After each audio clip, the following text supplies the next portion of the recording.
Our countdown of myths, lies, and downright stupidity has reached number 6. Avoid all radiation. That's certainly the message we've been hearing from the media. Everyone I touch is poisoned. Hollywood films have long portrayed radiation as evil and powerful. It'll all be over in a second. It gives this man the power to kill anyone he touches.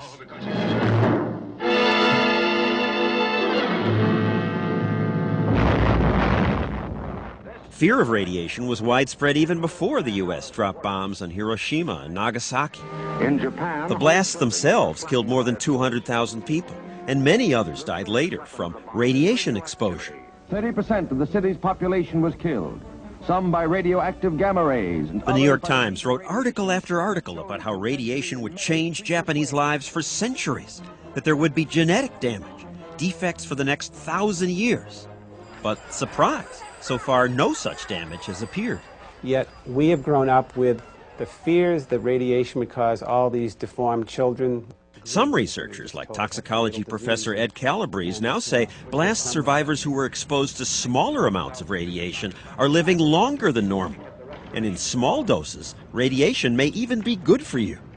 How can any of it be good for you? It's all in the dose. What's going on at low doses is often seen to enhance immune performance and enhance longevity. Researchers exposed these mice to small amounts of radiation and concluded it may have slowed their aging.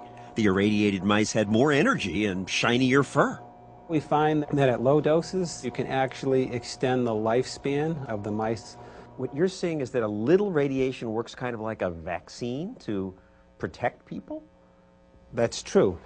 It's why in Europe, some people now bathe in radioactive water, saying it's good for them.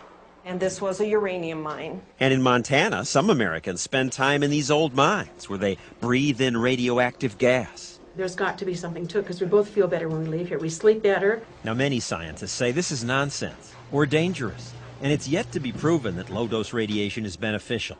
But they do agree that the hysteria about radiation is hysteria. Get everybody into safety areas and make sure that they stay there.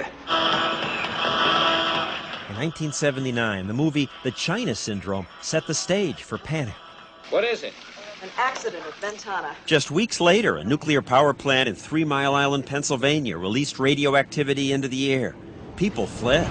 We're just going to go as far as Harrisburg for right now. Please stand by with your doors and windows closed. And many people thought the real bad news was being kept from them. It's a lot worse than what they're telling us. Typical lies. In truth, the people living in the area were exposed to an average of 6.5 millirems of radiation. We now know that's meaningless, given that every year all of us absorb about 30 from the ground, 26 from the sun, 10 from just one dental x-ray, 10 from food, 5 from our own drinking water. The reason the general public is afraid of nuclear energy is because of the scare campaigns of groups like Greenpeace. Patrick Moore co-founded Greenpeace. He says he's not surprised that people fear radiation. It's because they are being told over and over and over again through the media that they are going to be damaged and killed by radiation from nuclear power. Moore is now at odds with his former friends. He's now a consultant for the nuclear power industry. Not a single person is being killed in the nuclear industry, and people are wanting to ban it. It's pure scare tactics. But what about that accident at the Chernobyl nuclear power plant in the Ukraine? It terrified the world. There are unconfirmed reports tonight that as many as 2,000 people have died. The Washington Post headlined 30,000 deaths, 40,000. Worse than the A-bombs, they said. And how many people did die in Chernobyl? I know it was in the tens of thousands. I don't know, 50 or 100,000.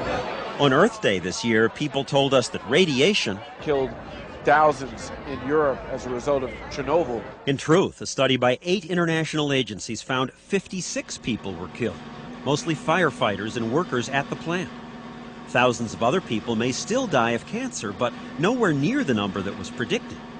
The study says the biggest health menace the people of Chernobyl faced was psychological trauma, in part from fear. The fear was worse than the radiation.